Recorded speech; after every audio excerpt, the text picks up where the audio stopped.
오늘 본문은 바울이 비장한 각오를 하고 예루살렘으로 나아가고 있는 장면입니다. 이 모습에서 저는 이방인의 사도로 부름받은 그 사도 바울의 사명 또는 그의 신앙의 진정성을 저는 엿볼 수가 있어요. 그렇다면 왜 바울이 지금 예루살렘으로 가려고 할까요? 에베소에서 상상을 초월하는 그의 선교 인생에서 가장 위대한 부흥을 이루었는데 거기 머물러서 그 부흥의 영광과 열매를 따먹으면 될 건데 왜 굳이 예루살렘으로 가겠다는 것입니까? 사도행전 19장 21절을 살펴보면 이해가 좀 됩니다. 이 일이 있은 후에, 다시 말해 에베소의 선교 사역을 마친 후에 이 말입니다. 바울이 마게도냐와 아가야를 거쳐 예루살렘에 가기로 작정하여 이르되 내가 거기 갔다가 후에 로마도 보아야 하리라 하고, 바울이 이런 결심을 하게 된 데는 크게 두 가지의 배경적인 이유가 있습니다. 첫 번째는 본문에는 나타나지 않지만 당시에 조국 이스라엘에 큰 기근, 흉년이 들었어요. 그래서 예루살렘 교회에 모여든 성도들 중에 굶주리는, 굶어서 죽어가는 성도들이 많았습니다. 바울이 그래서 마게도냐 지경과 아가야 지경에 있는 이방인 교회 성도들로부터, 거기는 조금 그래도 넉넉했어요. 굶어 죽지는 않으니까 구제 헌금, 사랑의 헌금을 좀 모아가지고 이것을 예루살렘에 전달하기 위하여 나아갔던 것입니다. 바울이 왜 이것을, 이 사랑의 구제 헌금을 전달하는 것을 굉장히 중요하게 생각했느냐 하면, 이것을 통해서 이방인 교회는 정통성이 좀 부족하잖아요, 예루살렘 교회에 비해서. 그러니까 이방인 교회와 예루살렘 교회가 영적으로 사랑의 교제로 연합되어 있다는 것을 보여주기를 원했고, 또 이방인 교회의 위상과 또 정체성을 분명하게 예루살렘 교회 지도자들에게 자리매김하려고 그렇게 했던 거예요. 또 하나는 예루살렘에서 이 사랑의 구제헌금을 전달한 후에 바울은 하나님의 인도를 받아서 새로운 엄청난 선교의 기회인 로마로, 당시 세계의 가장 영향력 있는 도시, 세계의 심장부 수도는 로마였습니다. 그 로마로 가서 선교의 블루오션을 새롭게 개척하려고 하는 거룩한 야망에 불탔던 거예요. 그래서 로마로 가겠다는 겁니다. 예루살렘이 중간 경유지라 그러면 최종 목적지는 어디입니까? 로마입니다. 그래서 예루살렘으로 가려고 하는 거예요. 이 결심을 구체적으로 행동에 옮기게 됩니다. 그래서 사도행전 20장 17절 이하에 보면 에베소 지역의 교회 지도자들, 교회 장로들을 다 모아놓고 바울이 고별 설교를 합니다. 그때 바울이 여러 가지 이야기를 하는 중에 자신의, 예루살렘으로 가는 자신의 심정을 이렇게 스스로 설명합니다. 사도행전 20장 22절 23절에 그 내용이 나타나는데요, 같이 읽어볼까요? 시작. 보라, 이제 나는 성령에 매여 예루살렘으로 가는데 거기서 무슨 일을 당할는지 알지 못하노라. 오직 성령이 각 성에서 내게 증언하여 결박과 환난이 나를 기다린다 하시나. 바울이 예루살렘으로 가는 자기 심정을 이렇게 표현할 때에 이 말씀에서 두 가지 사실을 알 수 있습니다. 첫 번째는 예루살렘으로 가면은 결박과 환난 당할 것을 뻔히 다 알았다는 거예요. 성령의 감동으로 성령이 경고해 준 거예요. 그걸 다 아는데도 갔어요. 왜 가느냐? 성령에 매여가지고, 성령에 사로잡혀가지고. 우리 그러잖아요, 신들렸다 그러잖아요. 성령 들려가지고, 성령에 포로되어서 안 갈 수 없는 거예요. 뻔히 죽을 수도 있고 환난 당할 수도 있는데 성령에 강권당했어. 즉 바울이 예루살렘으로 가는 것은 성령의 인도를 받는 것입니까? 아닙니까? 분명히 받는 거예요. 성령이 사로잡아서 이끌고 가고 있는 하나님의 뜻이 분명합니다. 자, 그런데 이제 오늘 본문 21장으로 돌아옵니다. 바울이 이렇게 예루살렘으로 가기 전에 먼저 그 예루살렘 북쪽에 있는, 이스라엘 북쪽에 있는 해변 도시인 두로와 또 가이사랴라고 하는 신도시에 잠시 동안 머무는 상황이 발생합니다. 오늘 21장 읽었던 본문이 그겁니다. 근데 4절에 나타나는 것 같이 바울이 두로에서 일주일 동안을 머물게 됩니다. 그런데 그때 바울과 함께 했던 두로의 제자들이 바울에게 이렇게 권합니다. 4절에 나타나는데 그 제자들이 바울더러 성령의 감동으로, 무슨 감동으로? 성령의 감동으로, 악령의 감동이 아닙니다. 성령의 감동으로 예루살렘으로 어떻게 해요? 가라, 가지 말라, 들어가지 말라 하더라. 지금 바울은 성령에 사로잡혀서 가고 있는데 성령의 감동으로 가지 말라라고 이야기하는 거예요. 모순인 것 같잖아요. 이어서 또 8절 이하에 나타나는 바와 같이 가이사라에서는 그 빌립 집사, 사도행전 6장에 세운 7 안수 집사 중에 하나입니다. 성령 충만한 능력 있는 빌립 집사의 집에 머물게 되는 거예요. 근데 그에게 딸이 넷있는데, 이 딸이 넷 있는데 이 딸들이 보통 딸들이 아니라 아버지가 성령 충만하고 은사가 뛰어나니까 딸들도 예언하는 딸 넷이 있는 거예요. 이 가정이 어떤 가정인지 아시겠지요? 그냥 왔다 갔다 형식적인 신앙생활하는 사람들이 아닌 거야. 하나님 나라의 성령의 능력의 깊은 비밀을 아는 사람들입니다. 딸이 내시는 그 집에서 머무르는데 마침 바울이 그 집에 있을 때에 아가보라고 하는 당시 예루살렘 교회에서 활동하던 선지자가, 예언자죠, 일종 예언자가 그 집에 방문을 하는 거예요. 근데 이 아가보라고 하는 선지자는 엉터리가 아닙니다. 이미 사도행전 11장 27절 이하에서 예루살렘 지경에 온 가나안 그 이스라엘 땅에 큰 흉년이 될 것을 미리 하나님의 계시로 예언했던 사람입니다. 다시 말하면 실력 있는 영적인 권위자예요.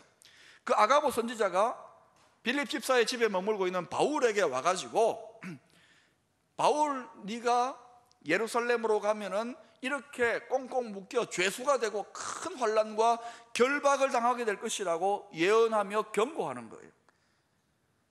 그 말을 들으니까 빌립 집사의 집에 모였던 모든 바울의 친구들, 예언하는 내 딸들, 또 성령 충만한 빌립 집사, 아가보 선지자까지 모두 다가 힘을 합쳐가지고 바울 가라, 가지 말라, 가지 말라고 하는 거예요. 그 내용이 12절에 나옵니다. 우리가 그 말을 듣고, 아가보의 예언을 듣고 그곳 사람들과 더불어 바울에게 예루살렘으로 올라가지 말라 권하니, 바울은 지금 성령에 사로잡혀가지고 깡권당하여 지금 가고 있는데 성령의 은사로 예언하는 사람들이 가지 말라 권하고 있는 거예요. 자, 여러분, 우리의 신앙생활에서 내가 때로 성령의 인도를 받고 나름대로 믿음을 가지고 지금 어려움이 있어도 기꺼이 이 길을 가겠다고 나서는데 성령에 충만한 하나님의 사람들, 아가보가 보통 사람입니까? 빌립 집사가 보통 사람입니까? 성령 충만한 하나님의 사람들, 믿음의 사람들이, 믿음의 선배들이 가지 마세요, 하지 마세요, 이런 식의 권면을 할 때, 내 생각과 다르고 내 방향과 다를 때 우리 같으면 어떻게 하겠습니까? 할렐루야, 갈 때마다 고민이 있지만 내가 그 고생길을 가려고 했는데 역시 우리 하나님 좋으신 하나님이야, 내가 고생당하고 환난당하고 죽지 않도록, 그 고생길을 가지 않도록 나를 사랑하셔서 막으셨구나. 자, 그럼 내가 에베소에서 잘 먹고 잘 살아야지 했을지 모릅니다. 그런데 바울은 갈등이 있고 마음의 아픔이 있었지만은 기꺼이 나아갔다는 거예요. 13절에 그 권면을 듣고, 가지 말라는 권면을 듣고 바울이 이렇게 대답합니다. 바울이 대답하되 여러분이 어찌하여 울어? 아마 다 울면서 권면했던 것 같아요. 내 마음을 상하게 하느냐? 나는 주 예수의 이름을 위하여 결박당할 뿐 아니라 예루살렘에서 죽을 것도 각오하였노라. 이미 그 앞에서 또 죽을 각오를 했고, 동일하게 지금도 당신들이 그렇게 권면했지만 내 마음이 괴롭지만 갈등이 있지만 나는 죽을 각오를 하고 예루살렘으로 갑니다 라고 대답을 하는 거예요. 자, 그렇다면 이 본문에서 바울을 위하여 권면했던 사람들의 성령의 감동이나 그들이 받았던 예언적 메시지가 과연 잘못된 것입니까? 여러분 어떻게 생각해요? 성령님은 틀리지 않지 않습니까? 항상 성령님은 옳습니다. 성령님이 뭐라고 감동하고 예언하게 했습니까? 가면 환난 당한다, 결박한다, 거기까지가 성령의 감동이요 예언입니다. 그런데 이 예언과 이 감동을 가지고 적용을 어떻게 했습니까? 가라고 했습니까? 가지 말라고 했습니까? 가지 말라고 했습니다. 여러분이 바울을 정말 사랑하고 바울을 존경한다면 그런 감동이 임했을 때 여러분은 가라고 했을까요? 가지 말라고 했을까요? 예? 믿음이 좋아서 여러분은 가라고 한다고요? 나쁜 사람, 나쁜 성도, 예? 가지 말라고 하는 것이 인간적으로는 너무도 인간적이고 정직하고 인간적 정스럽잖아요. 진짜 존경하고 사랑하니까 가지 말라고 울면서 말리는 거예요. 가면 죽을 수도 있습니다. 감옥에 갇힙니다. 고생합니다. 이것은 마치 수제자 베드로가 예수님에게 십자가 지지 말라고 권면했던 장면과 유사합니다. 예수님이 나 십자가 이제 지게 될 거야 이러니까 베드로가 예수님 얼마나 사랑합니까? 예수님 안 돼요, 십자가 지면 안 돼요 이랬더니 예수님이 바로 뭐라고 합니까? 마태복음 16장 23절에서 잘 들어보세요. 사탄아, 내 뒤로 물러가라. 너는 나를 넘어지게 하는 자로다. 내가 하나님의 일을 생각하지 아니하고 도리어 사람의 일을 생각하는도다. 참 예수님 무서워요. 저 같으면 그래 말하면 아이고 진짜 저를 사랑하네요, 목사 고생 안 시키도록 이렇게 권면해 주시다니 이럴 것 같은데, 예수님은 그 베드로의 인간적인 정을 사용해서 역사하는 사탄을 분별하면서 하나님의 일을 생각지 아니하고 사람의 일을 생각하느냐, 사탄아 물러가라. 바울은 사탄이라고 말은 안 했지만 그들의 그 사랑하는 마음은 받아들였어요. 그 사랑하는 존경하는 마음은 받아들였어요. 그러나 성령께서 원하시는 것, 하나님이 원하시는 것을 바울은 알았어요.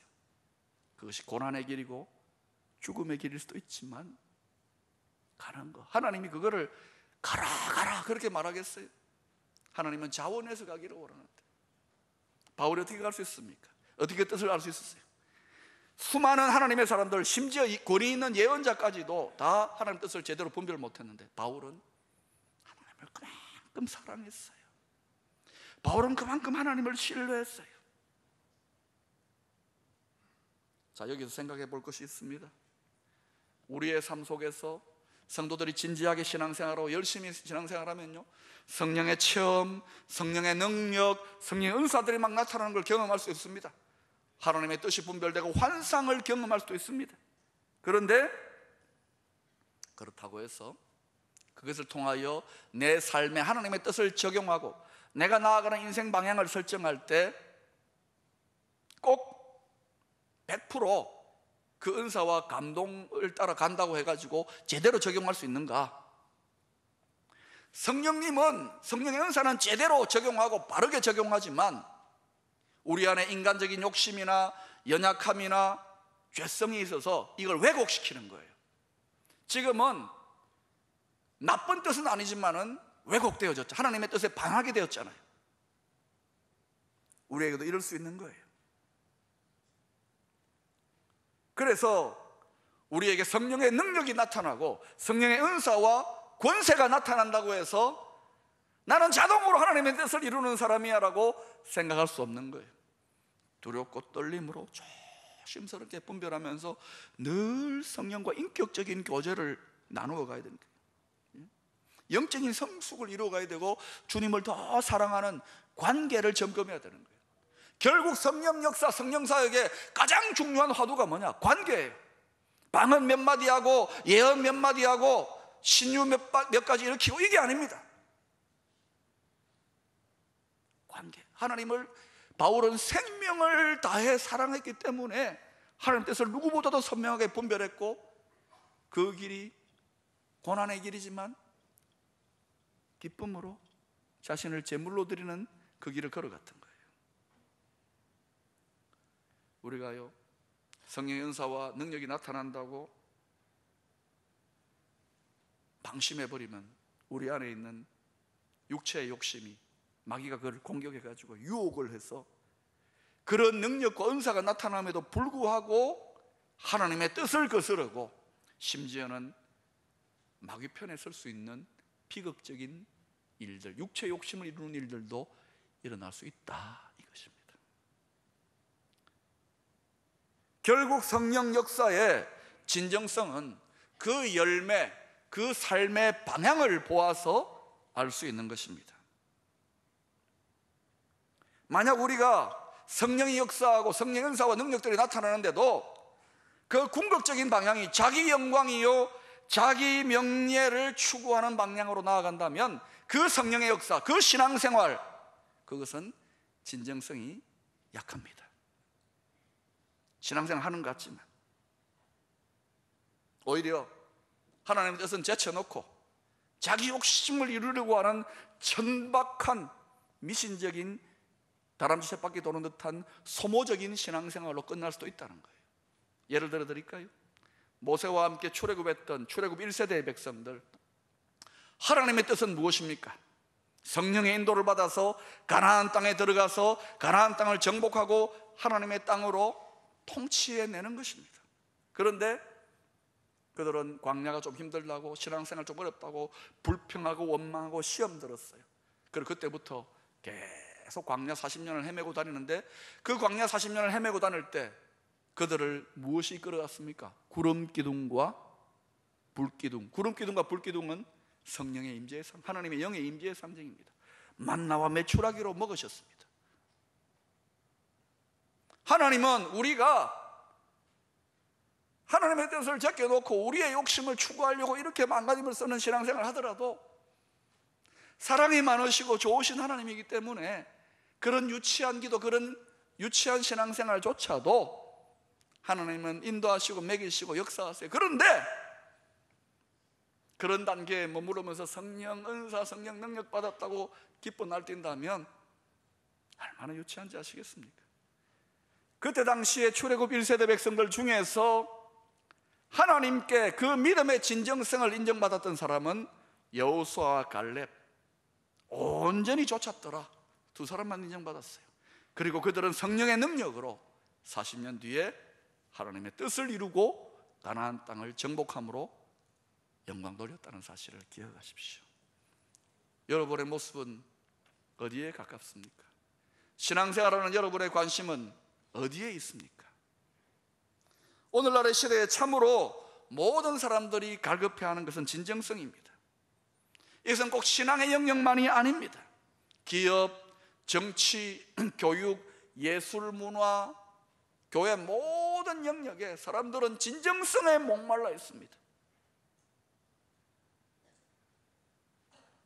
이 진정성을 공급하는 수원지가 어디입니까?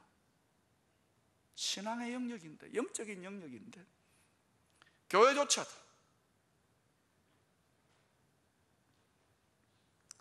사랑하는 여러분, 성령께서 결국 우리를 인도해 가기를 원하시는 삶의 방향이 어디라고 생각합니까?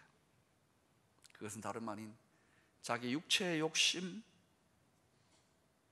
자기를 부인하고 자기 십자가를 지고 걸어가는 제자의 길, 십자가의 길인 거예요. 성령님 우리를 궁극적으로 그쪽으로 인도해 가기를 원하시는 거예요. 그런데 많은 사람들이 체험하고 은사받고 막 기뻐 날뛰지만 그 십자가의 길, 그 자기를 부인하고 걸어가는, 끝까지 걸어가는 제자의 길까지는 소수의 사람들만 걸어간다는 사실입니다. 그래서 믿음의 사람들이 많고 지도자들이 많지만 진정성을 제대로 인정받는 부분은 부족하다는 거예요. 사랑하는 여러분, 기독교 신앙은 진정성을 가진 종교일까요? 위선적인 거짓 종교들이 분명히 있습니다. 분별할 줄 알아야 돼요. 기독교 신앙의 진정성의 근거는 바로 하나님이 우리를 사랑하셔서 예수님이 자기 생명을 십자가에 내어주기까지 사랑하신 그 십자가의 사건, 이것이 기독교 신앙 진정성의 핵심 중 핵심입니다. 오늘날 진정성에 목말라 있는 이 시대 속에서 예수 그리스도의 십자가 신앙이야말로 얼마든지 사람들에게 영향력을 미치고 그들을 구원할 수 있는 능력의 비밀이 되는 거예요. 문제는 우리의 신앙생활에, 문제는 우리 교회의 신앙생활에 십자가 요소가 점점 희박해지기 때문에 기껏해야 기복적이고 미신적인 성령이 역사하고 성령의 능력과 은사가 나타나더라도 십자가의 방향과는 무관하게 흘러가기 때문에 영향력을 잃어가는 것일 수도 있는 거예요.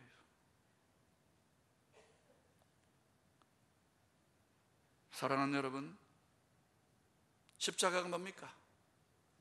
자기의 욕심을 이기고 자기를 부인하고 사명의 짐을 질 수 있는 능력입니다. 이것은 사랑하지 못하면, 이것은 하나님을 끝까지 신뢰하지 못하면 희생할 수 없는 희생적 인격의 능력입니다. 저와 여러분 아시잖아요. 우리가 좋은 것, 복을 구하는 데는 그토록 집착하지만 주님의 나라와 영광을 위하여 포기해야 될 것, 자기를 부인하는 자리는 얼마나 우리가 인색합니까? 근데 그게 다 사실입니다. 저도 그래요. 목사님들 자리에서 만약 우리가 바울이었다면 어떻게 하겠습니까? 이렇게 물었어요. 몽땅 다 감사하게도 예외 없이 못하지요. 어떻게 예루살렘을 갑니까? 실망했습니까? 여러분은 어떨 것 같습니까? 이건 사람 속에 존재하는 본능입니다. 그러면 지금은 바울은 별종이라서 예루살렘으로 십자가 지고 갔어요? 아닙니다. 성령에 매였기 때문에 천하의 바울도 그 속에 죄성이 있고 가기 싫었을 거예요. 내 뜻대로 마옵시고 하나님 아버지의 뜻대로 하나님을 사랑합니다, 신뢰합니다. 결국 바울이 예루살렘으로 가고 로마로 갔던 것은 하나님께 영광이 되었고 하나님의 자존심이 회복되어진 사건이라고 생각합니다. 저와 여러분의 신앙생활 속에서, 기쁨의 교회의 미래의 방향 속에서 하나님의 자존심을 세우고 싶어요. 새 성전의 진정성도 여기에 있는 거예요. 크게 되어가지고 우리 봐라라고 하는 것이 이 시대의 진정성의 요소에서는 크게 영향력을 미치지 못한다는 것을 아셔야 됩니다. 그래서 저는 두려워요. 하나님이 인도하셨지만 두려운 것이 사실입니다. 수년 전에 늘 새벽기도의 자리를 한결같이 지키는 장로님이 계십니다. 우리 장로님들 다 바쁘시고 또 뭐 다 새벽기도 하라 이렇게 말할 수도 없어요. 그렇지만 한결같이 어떤 사명을 받은 것처럼 두드러지게 새벽을 계속 지키는 분이 계셔서 제가, 장로님 어떻게 이 목회자들도 하기 힘든 이 새벽을 이렇게 꾸준하게 10년도 넘게 이렇게 지킵니까? 제가 물어봤더니 거기에 얽혀있는 이야기를 하는 거예요. 장로로 피택되어서 신임 장로가 되어가지고 이렇게 하나님 앞에 이제 피택될 때까지 좀 몇 개월, 1년 정도 이렇게 새벽을 깨워야 되겠다고 작정하고, 그때 처음에는 굉장히 힘들었대요. 이렇게 막 제대로 교회를 섬기겠다고 기도하는데 마침 그때 먼저 그렇게 기도로 새벽을 깨우는 본을 보였던 선배 장로님 한 분이 어느 날 찾아오더니 후배를 보면서, 신임 장로 후배를 보면 등 뚝뚝 두드려주면서 그러는 거예요. 아, 내가 정말 기쁘다고, 이제 내가 짐이 좀 덜어지는 것 같고 후배 장로가 이렇게 새벽을 깨우는 모습을 보니까 내가 이제 교회의 미래에 대해서 좀 안심이 되고 든든하다고. 그런데 그 말을 그냥 듣고 공치사로 듣고 끝난 게 아니라 지금 이 장로님이 이제 교회의 어르신이 되셨잖아요. 열심히 교회를 섬기고 새벽을 깨우는데 피곤할 때 있잖아요. 왕성한 사회활동을 하시는 분인데 그런데도 게으름이 나거나 피곤할 때 문득문득 소천하신 그 선배 장로님의 그 권면이 떠오르더라는 거예요. 그래서 지킬 수밖에 없다는 거예요. 저는 거기에서 어떤 진정성, 기도의 진정성을 느낀 거예요. 여러분, 우리가 지난 2월에 저 중동 지역으로 파송하는 선교사님을 이제 파송했지 않습니까? 그리고 이제 하나님의 인도 속에서 중동의 어느 나라로 이제 5월 말에 떠나가게 됩니다. 저는 그 선교사님, 그 목사님을 그가 신학교 학생 시절에 제 강의를 듣는 자리에서 만났습니다. 그때부터 그분은 한결같이 도무지 우리가 상상하기 힘든 가장 힘들고 어려운 그 땅을 향한 선교적 소명과 사랑과 열정을 불태웠어요. 그리고 조금도 굴하지 아니하고 여기까지 계속 지난 5년, 10년 계속 왔어요.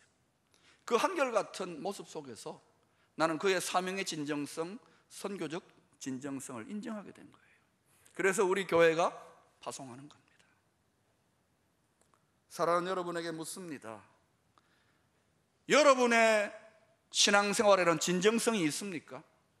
여러분은 만약에 큰 환란이 와서 악당들이 우리 목에 칼을 겨누고 예수를 포기하라고, 예수를 부인하라고 한다면 여러분 어떻게 고백할 것 같습니까? 예수 믿으면 천국의 소망을 우리가 얻는다고, 영생의 소망을 얻는다고 하는 여러분의 믿음에는 진정성이 있습니까? 생명을 걸고 어떤 핍박과 유혹 속에서도 끝까지 이 길을 걸어가겠다는 신앙의 자존심과 진정성이 있습니까? 또 여러분은 교회와 하나님 나라를 많이 섬기는 분들이 많습니다. 여러분 왜 하나님의 나라와 교회를 섬깁니까? 그 사명과 섬김에 진정성이 있습니까? 보혜사 성령님은 우리로 주님이 걸어가신 그 십자가의 길, 자기 십자가를 지고 자기를 부인하고 그 길을 찬송하며, 왜? 사랑하기 때문에, 기뻐하며, 왜? 신뢰하기 때문에 끝까지 그 길을 걸어가기를 원하십니다. 기도하겠습니다.